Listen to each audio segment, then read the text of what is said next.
Hi, I'm Dr. Amy Robbins, and welcome to Life, Death, and the Space Between podcast. I'm a licensed clinical psychologist and medium, and here we explore life, death, consciousness, and what it all means. So this month on the show, we're talking all about what it means to live and heal and the power that we all have within ourselves to do that. And I think I have several guests this month who are going to talk about this. However, today's guest has done it. And so RJ Spina is a true leader and metaphysical teacher, and the world has never needed one so desperately. He has verifiably healed himself of permanent chest down paralysis, severe chronic illness, and life-threatening conditions through his authentic transcendence. His teachings, wisdom, guidance, and revolutionary self-healing and self-realization technique has already completely changed and saved lives across the globe. He has dedicated his life to the freeing and healing of humanity on all levels. RJ currently lives in San Diego, California, and has recently started a non-for-profit human advancement through higher consciousness. He teaches revolutionary self-healing and self-advancement courses, performs energy healings, and counsels people worldwide. His new book, Supercharged Self-Healing, is out now. Welcome, RJ. Thank you for having me, Amy. It's my pleasure. Hi, everybody. This month, I'm asking for your support on Patreon. So if you haven't had a chance yet to listen to my first episode of the year, go ahead and take a listen to that. And I explain a little bit more about why I am so passionate about Patreon. And one of the experiences that I had this past December with some of my patrons, where we had a 1-hour Zoom call. We were able to chat about everything and anything they wanted to talk to me about. And it was an amazing experience, I think, for them, but certainly for me as well. So please head on over to Patreon and help support the show. You can give any amount, $5, $10, $20. You can give less than that, but any little bit helps in supporting Life, Death, and the Space Between. Also, make sure you're following me on Instagram at Dr. Amy Robbins. And if you are interested in receiving my newsletter, which has bi-weekly soul wisdoms, please head on over to dramyrobbins.com and subscribe to my newsletter. Lastly, I'm still taking ghost stories for this year. I don't have any more, or maybe I have one more. So if you have a ghost story to share, please send that to team@dramyrobbins.com, and I will be excited to share it on my show. Thanks, and enjoy this week's episode. What I said this to you before the show, whatever you're doing, keep doing it, because you don't look your age in any way. Oh, thank you. Thank you. Some of it's probably genetics. And the other thing is I don't think too much, so I don't really worry. So at 24, I had this profound experience that really helped me understand myself better and why I felt different and leave my body and things like that. And I've spent the second half of my life really deconstructing it, explaining it, and teaching it in terms of self-healing and self-realization. And so then if we, I guess, still rewind the clock, although fast forward from then, it was April 23rd of 2016. I had been sick, Amy, for a couple of months. I was really sick. I spent 2 weeks in the hospital about 2 months earlier. I had sepsis. I was told I would only live another 48 hours, actually. Holy cow. But I had sepsis. I was diagnosed with type 1 diabetes, Hashimoto's autoimmune disease, thyroiditis, pancreatitis. They gave me incredibly strong antibiotics, an 8-week course, which obviously did not work, because 8 weeks later, I literally became permanently paralyzed from the chest down. There's a video on the website. You can see my MRI. You can see the crushed spine. You can see the surgeon's notes of complete paraplegia before surgery and post-surgery. So now we get to what's probably far more interesting than all that, is that when I had woken up from emergency life-saving surgery, I had literally awakened into authentic cosmic consciousness, and the veil of the wisdom and the know-how and the muscle memory of healing literally came back in that quickly. All of it was at the ready. And I even said to the ICU nurse that I'm going to heal myself. I explained how I would do it, the mechanics, the specifics. And I even said in exactly 100 days, I will walk unassisted. And that same video I'm referring to, it's time stamped. On the 100th day, I walked unassisted. Okay. All right. Walk me through this. Okay. So tell me first, what is this experience of complete cosmic consciousness? It is. So and how do I go? Yeah, right. Where do I get the ticket? Yeah, right. Where's the ticket? Okay. There are, believe it or not, it is my understanding that there's levels of what we call self-realization or enlightenment. And there's actually, believe it or not, there is much past an enlightened state of being. Now, for me, enlightenment is being in total communion with your higher self. Mm-hmm. So people that authentically, and people do this, when they achieve authentic communion with their higher self, to me, that is enlightenment. You have realized the self, and these beings are able to access boundless amounts of information that the five senses and intellect just simply doesn't have access to. But it is my experience that there's literally many levels past that. And so what I was experiencing is what I call authentic cosmic consciousness that went beyond this. It went to the source of grounding, you could say, of being and non-beingness. There was a level of understanding that was absolutely instantaneous. There was a cleansing of myself. It's almost like if you're covered with mud and then someone power washed you, is the only way to describe it. But I was at a level of understanding, connectivity, and communion that goes well beyond words and well beyond the intellect. And it was in that state that everything came flooding back to me in terms of how to self-heal and how to be authentically self-realized and even beyond self-realized. And it happened literally in an instant.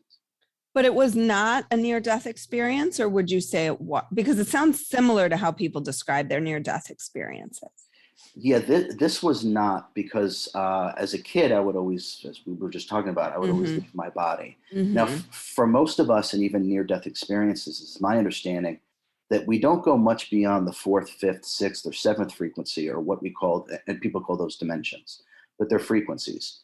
And this is the astral realm, where your pure spirit or your astral body. And it's in this state that most people, when they leave their body, that's where they go. What occurred for me was well beyond that. And this was a knowingness of the nature of existence itself, the power of creation itself. It was almost like diving in to the source of all existence. As insane as this sounds, but this actually happened. And from this, it was actually a remembrance, which sounds the weirdest thing about it. And everything came back online. And we like to joke that when I woke up from surgery, it was RJ 2.0.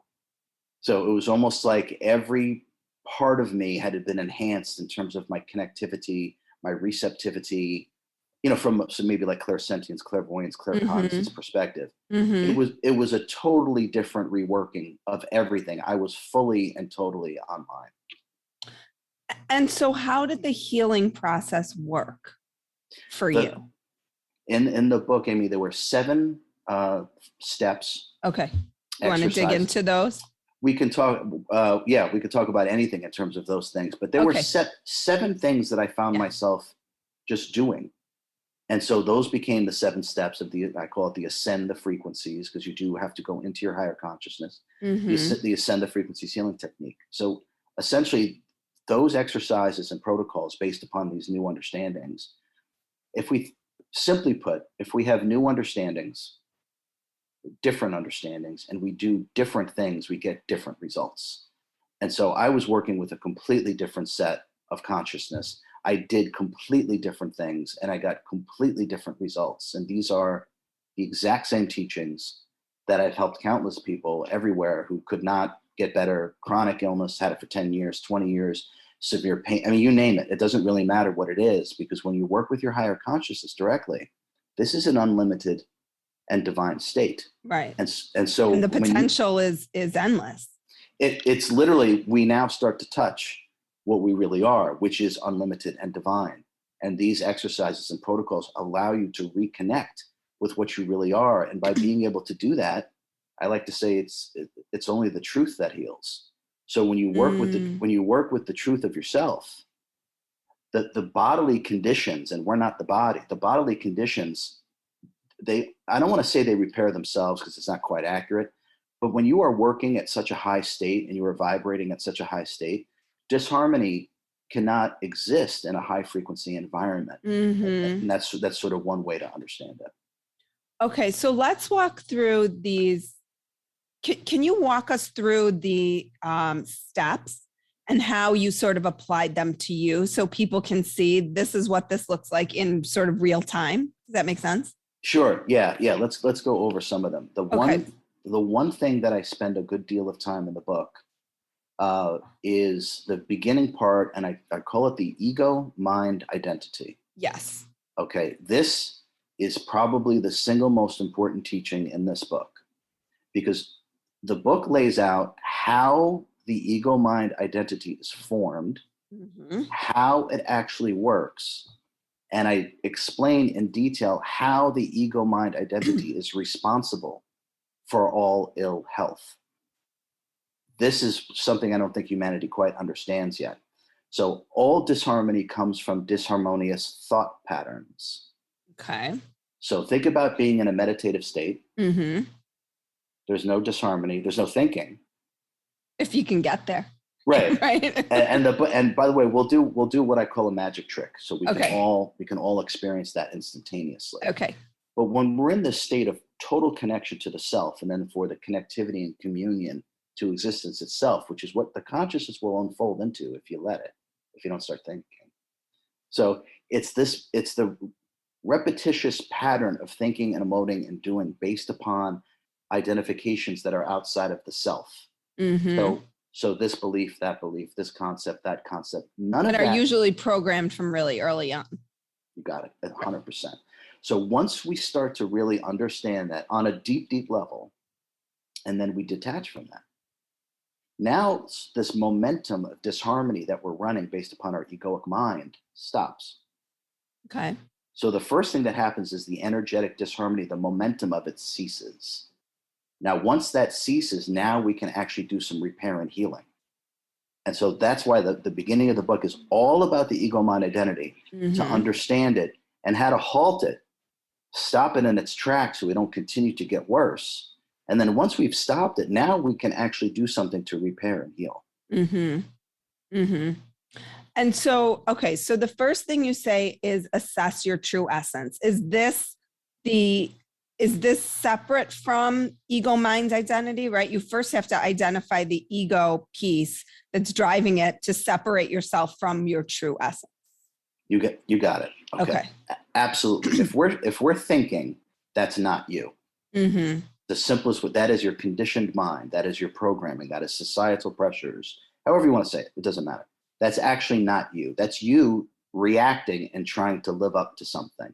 So what did this look like for you in your process? So we're going to go deep here. What did you realize was sort of your ego mind identity? The ego mind identity for me had really been addressed many, many, many years ago. And so I think what happened for me was the challenge that I gave myself in this life. So it wasn't so much my egoic identity that had caused all these things. It was more in this incarnation, I needed a great challenge. And so and we all do this. I planned this, and my last name is Spina, which actually means spine. So at a certain level of consciousness, we can actually access our life plan.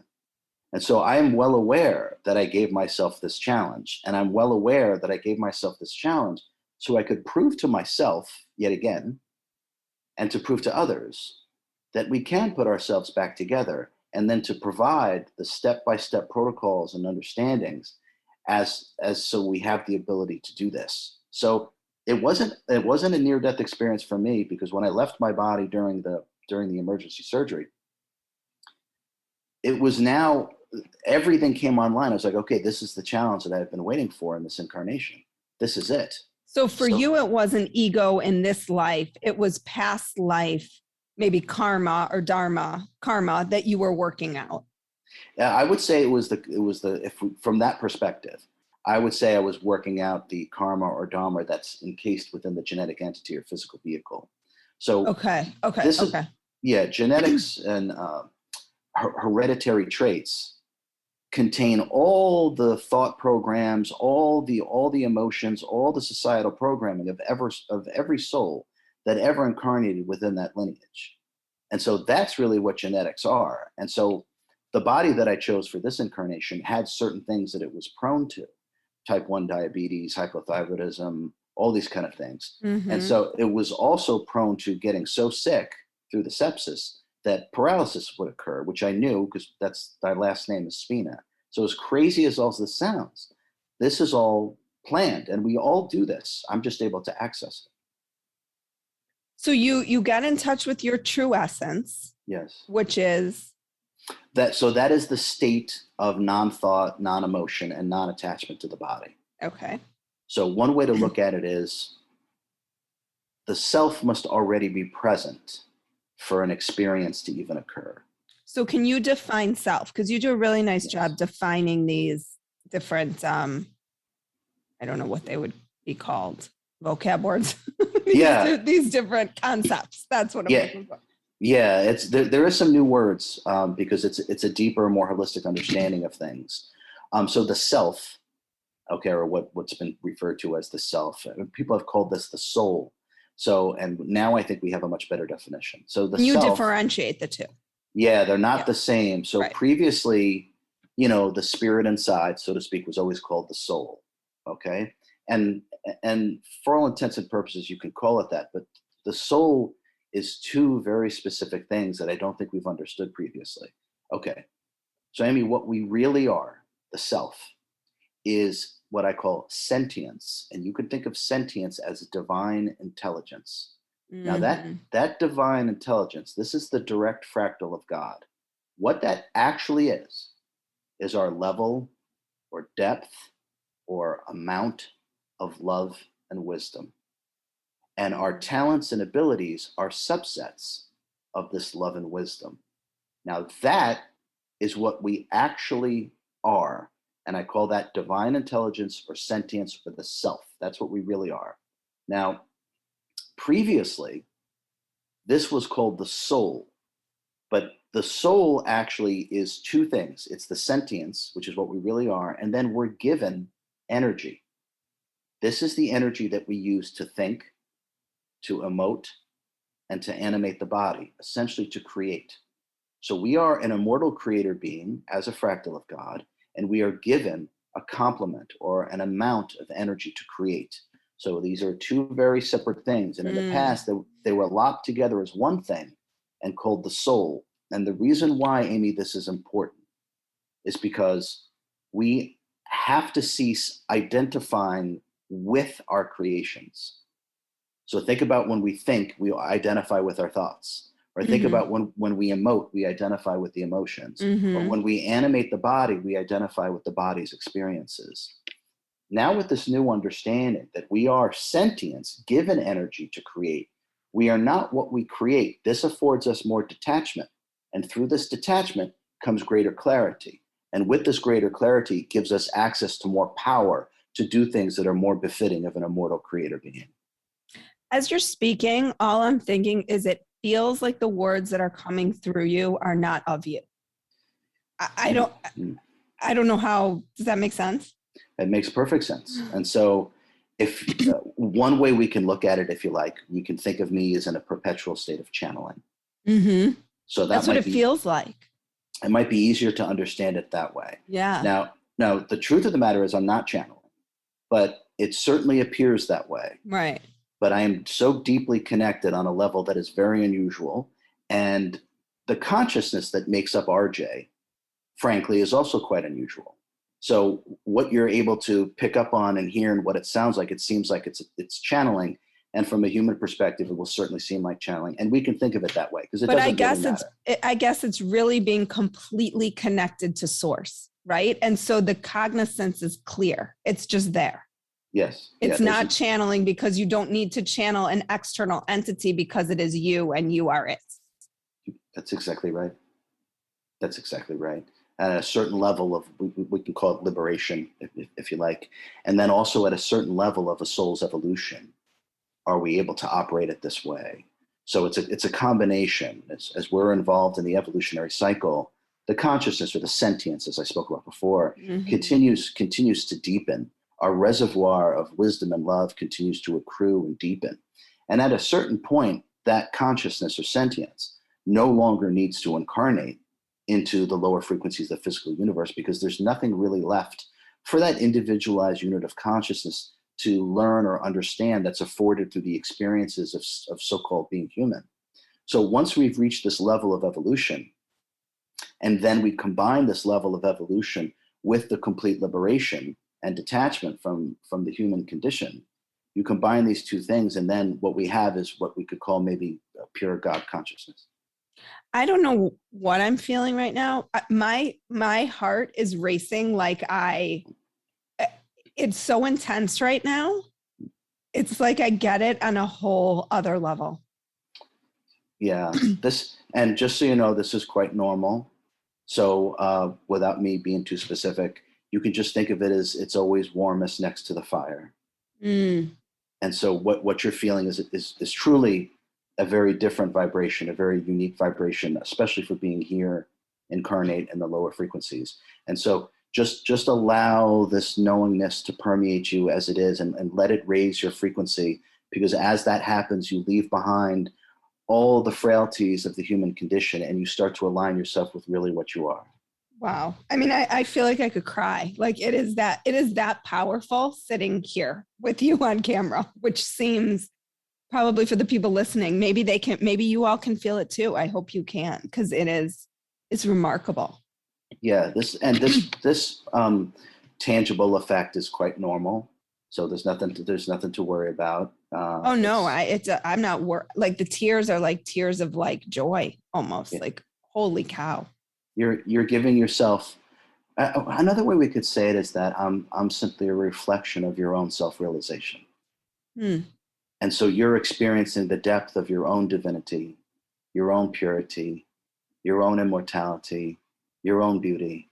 You're actually experiencing it now, because I'm just simply reflecting that aspect of yourself right back to you. And that's why it feels the way it feels. Wow.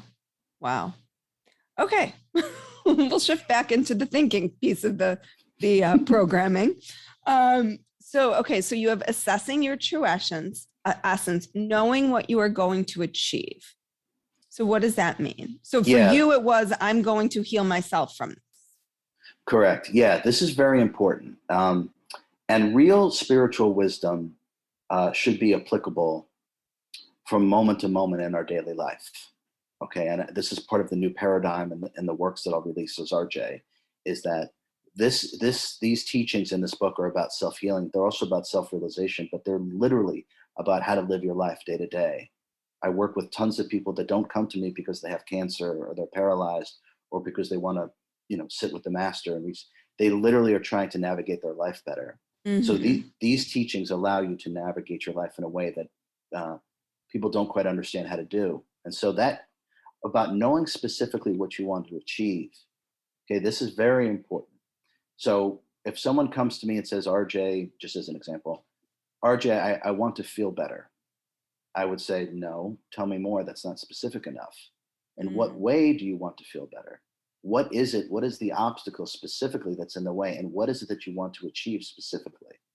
And so most people don't quite know right off the bat. So we have to start asking ourselves this question, not just in healing, not just in self-realization, but in life. What is it specifically that we are trying to achieve? And the reason why this is so important from a metaphysical understanding, Amy, the more specific we are about whatever it is, and the specifics don't matter what it is, just the more specific we are, the more energy that we can harness and bring into a single pointedness of focus into this one thing. Now, that one thing has a far greater chance of manifesting into reality because all of our energy is going into one specific thing. This has to do with manifestation and the law of vibration. So this is very important. Now, this obviously relates to healing, right? If someone has cancer or what, or whatever it is, this also relates to liberation, to be able to free your conscious, but this also relates to your business, to your personal relationships, to your ability to navigate your life in a much more seamless and happy way. We have to know what specifically we're trying to achieve. And once we know, we can unlock all of the power of the higher mind and bring it into focus, single pointedness of focus. And this is how we truly manifest as an immortal creator being. Okay. Activate your healing intention. Oh yeah, this is wonderful. This is real magic. Okay, and I mean that. This is real magic. Is this the magic of how to get into the meditation, or that's a different magic? That's a different magic. So okay. I'm very comfortable saying everything I teach is real magic because it is. So the world is magic. It's exactly right. That's exactly right. So and we are magic, and we can do anything. We really can. And me unparalyzing myself is everyone's permission slip to do the impossible for themselves. So, okay, I want to get back to the magic, but how do you deal with people who blame themselves for not being able to heal themselves? Yeah, that's a good question. Okay. Or blame themselves for being sick. Right. Okay. It's no one's fault because we've never been taught how to do this. So it's ludicrous to beat yourself up that you got sick and now you can't get better. Of course you got sick. This is a profoundly sick society, as well as you've never been taught these metaphysics. So there's no way for you to know. So quite frankly, I'm the one who's supposed to teach you, and now I'm here, so I'm going to teach you. So don't blame yourself at all about any of that, okay? And those that are truly desirous of learning how to heal themselves, just get the book. It lays out everything. Okay. Activate the healing intention, right? Okay. So Amy, as a human being, we have 4 ways of expression: mentalization, verbalization, emotionalization, and physicalization. We move the body. Okay. Essentially, now in higher states of consciousness, there's actually more than those.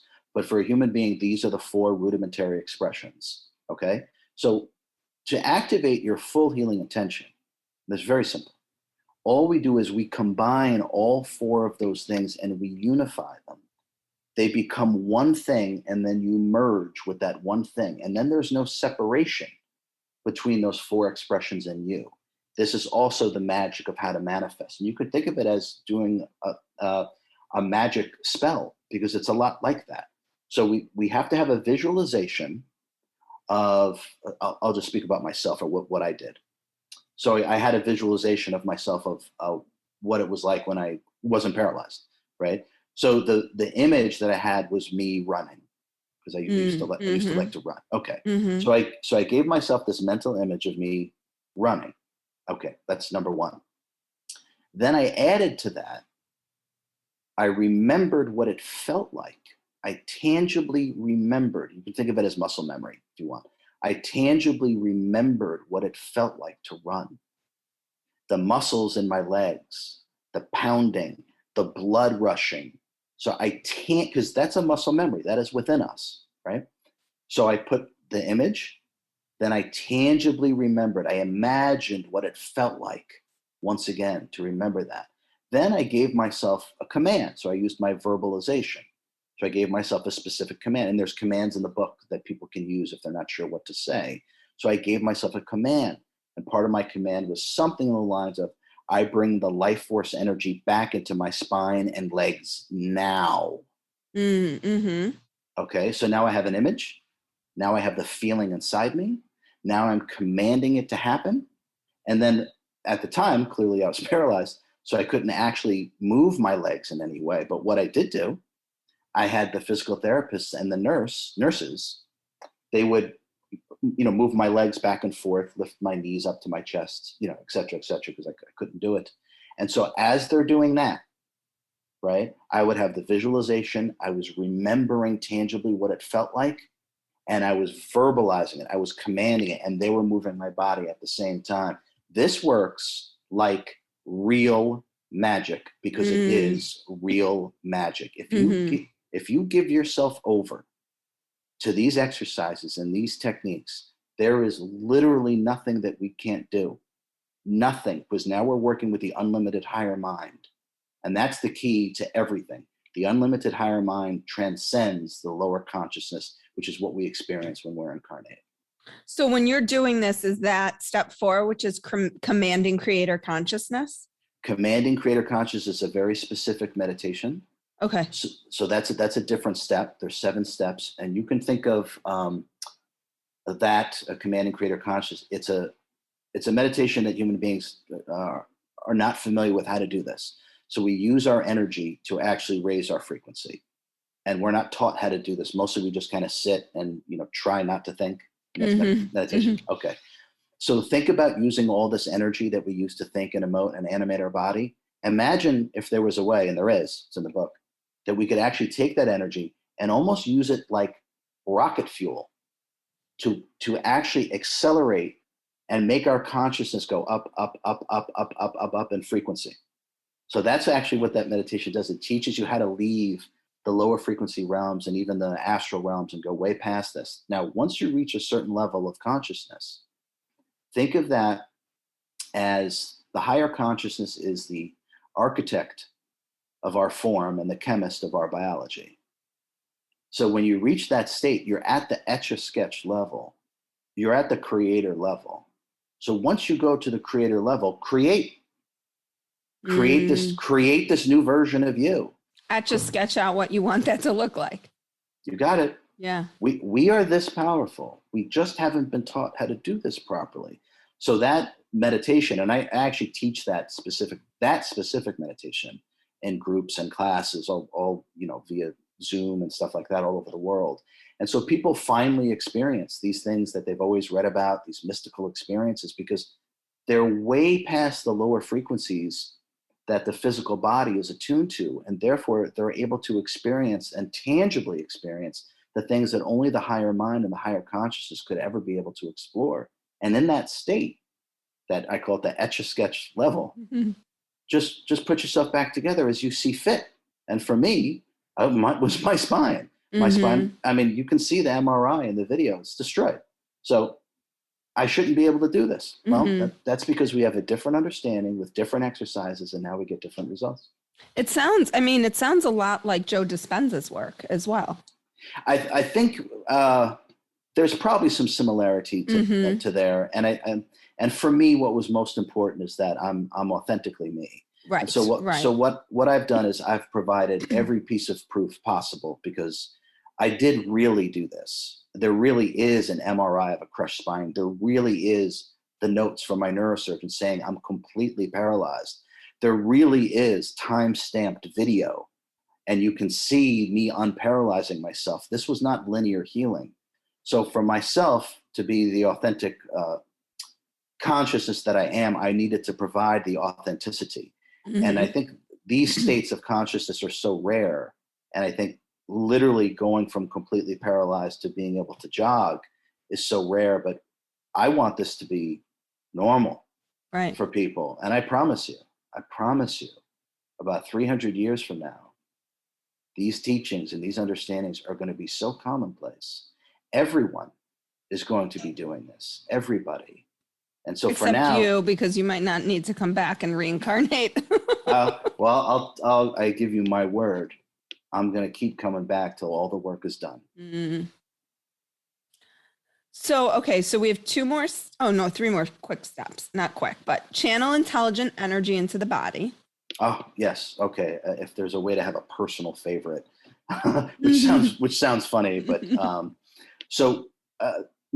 a lot of people are familiar, and Amy, you probably are, with Reiki.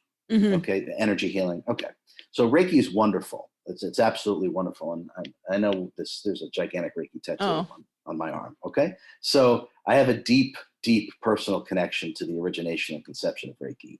So it really speaks to me in a way that is hard for me to explain. So, but it works in the same way that Reiki works, but we're going to multiply it times about 1,000. So what we really do is there are exercises to show you how to open your crown chakra. Now, the crown chakra is the highest frequential chakra that is directly associated with the human form. So what we want to do is open the crown chakra, and it's quite easy. You open the crown chakra, and then you send the directive to have all of the higher frequency energy that is existing and percolating within those frequencies and higher frequencies, and have that high frequency, incredibly potent energy literally come down into your crown chakra, and then you can actually disperse it to wherever it is that you want in terms of what's ailing you, your liver, your lungs, your feet, your pancreas, it doesn't matter. So that is essentially, in the shortest version, is to channel intelligent energy into your body, to open the crown, bring this high frequency energy, and you can feel it when you're doing it. There's all this tingling going on. The analogy I give, Amy, is we've all worn like a baseball cap, right? Mm-hmm. And then when we take it off, right, all that pressure is relieved, right, for that 1 second. So when you do the channel intelligent energy, that step within the healing technique, it almost feels like you're taking off the top of your head, because the crown opens up completely. And so there's no pressure. And then all of a sudden you just start directing the energy in, the tingling around your head, and then just direct it to wherever it is you need in the body. It's literally, like I said, if there's like a personal favorite, Mm-hmm. it's one of my favorite things to do. I would just sit there hour after hour after hour and just keep doing this and just staying in it. And then I would be able to log in and I could literally see what was going on with my body. Well, and I mean, this wasn't a privilege by any means, but you were paralyzed, so you weren't going anywhere, right? Right. So you sort of had you had a choice, but you chose, like, in those moments, to bring all of that in. Yeah, that's right. That's exactly right. And that's exactly how I say it. I was paralyzed. Where was I going? Right? Mm-hmm. There's nowhere I was going. So, but what I did is I truly and utterly dedicated myself completely. 100%. I left nothing on the table, so to speak. I didn't stop working on myself until it was accomplished. Mm-hmm. So in other words, I was like, oh, I've done it now. It's enough. I'm going to rest now. It's not enough. I'm still completely paralyzed. I still have pancreatitis, thyroiditis, type 1 diabetes, Hashimoto's autoimmune disease. My body was totally destroyed. Are all of those gone now? Completely. Nothing. So you don't have diabetes. You don't have no autoimmune issues. Nothing. No, I take no medication. Nothing. This is Wow. the future is here now. Wow. In terms of the future of medicine is high frequency energy. Period. That's the future of medicine. And none of this requires. This is important just to talk about briefly, Amy. None of this requires a physical interface. Now, a physical interface would be a tincture, an herb, a shot, an antibiotic, a crystal. I mean, you name it, right? Mm-hmm. Okay. Those are all physical interfaces. Now, the reason why what we're talking about is so profound and so effective is because the higher consciousness is literally unlimited. And that's not like spiritual fiction or woo-woo. It's the truth. It's literally unlimited. Now, physical interfaces are completely limited to the energies associated with them. So anytime you use a physical interface, and I don't care what it is, you're limiting yourself automatically because you're limiting yourself to the energies associated with the physical interface. Your higher mind, which you really are, has absolutely no limitation. And so this also lends itself to why this is the future of medicine, because it requires nothing but your own consciousness and the commanding of your energy. That's real healing. The economy is not going to like this. Well, of course not. Of course not. Yeah, this is to free human beings. Right. This is to liberate human beings, not to make them into a consumer. Okay, so 2 more. Turn off programs of illness and use the power of the spoken word. Yes. Okay. So, as briefly as I can, I'll just give the analogy about turning off the program of illness, because it shows you how to go to a bit of a higher state of consciousness, so you're beyond the little finite intellect. Okay. But then, just as the analogy, without the specifics of what to do, but just the analogy, when we have a light on in a room, right, all we do is flip the switch off and the light goes off, right? When you flip the switch off, there's no electrical current going to it, and the light can't go on. It can't run. There's no energy running to it, right? We all know this. Okay. So imagine taking your light, turning it off. Okay, now it's not running anymore. Then imagine unplugging it. Now it's really not going to run. Then imagine cutting that electrical cord that used to be plugged into the energy source. Okay, so now the light's turned off, it's unplugged, and the cord's cut.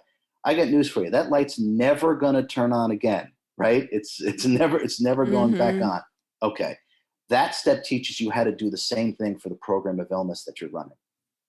It's the exact same understanding. That's an analogy, obviously. But these are all programs. Okay, the ego mind identity is a program based upon what identifications that you've identified with. It runs like a computer program. Sickness and disease are subsets of these limitation programs of the egoic mind.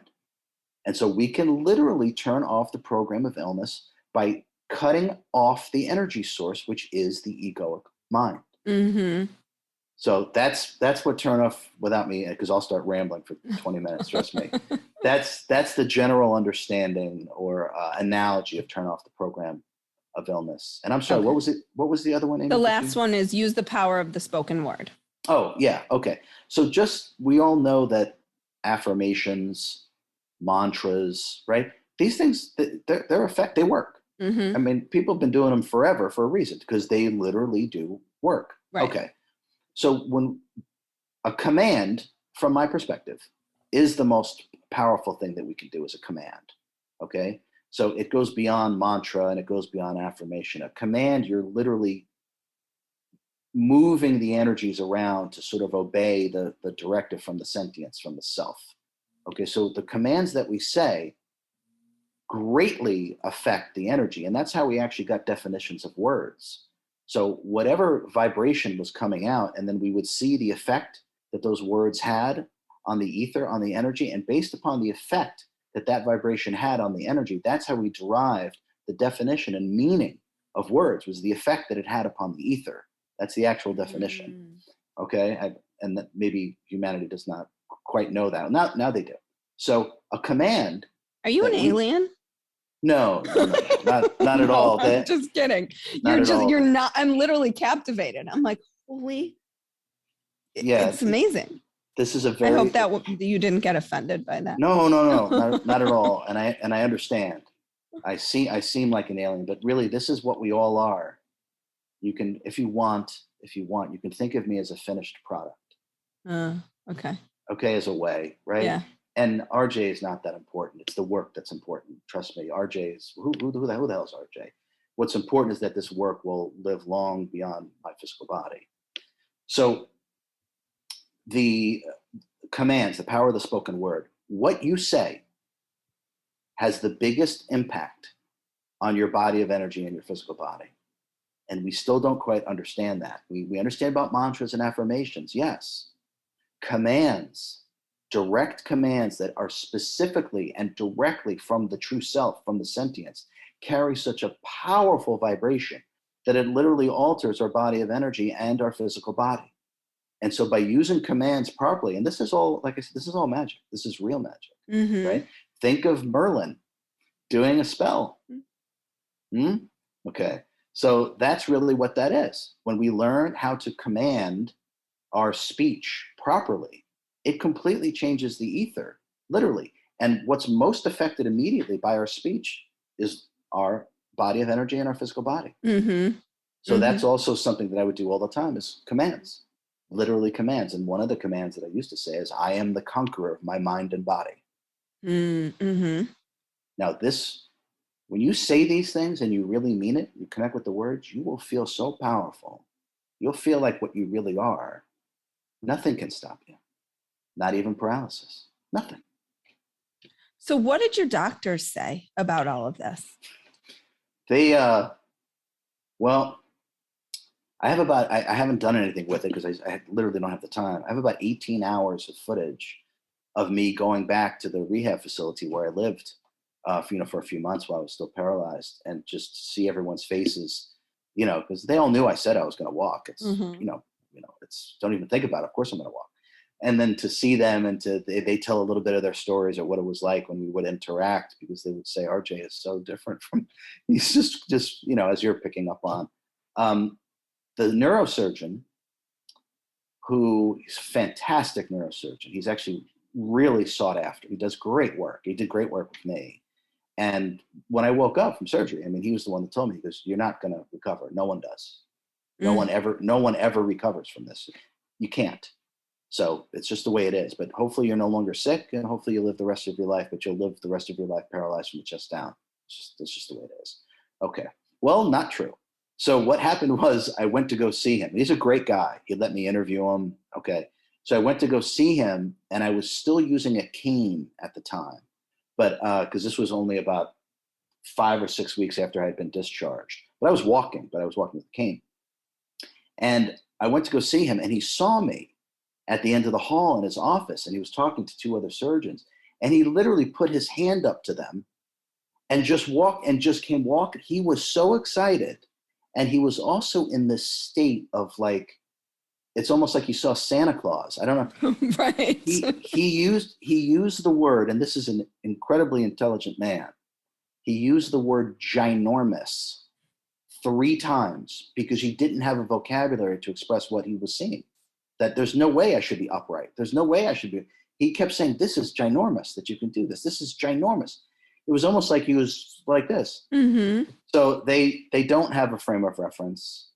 They don't know what to say. He likes to say is that his interpretation is that my will, which is partly true, my will is what made it happen. And that definitely has some truth in it, but there's some real higher consciousness metaphysics that I did. But right. Because lots of people would say I would have the will to walk again, right? Right. And now those people that have that kind of will are now going to have the know-how and the tools to do it. Wow, RJ. Whew, this was amazing.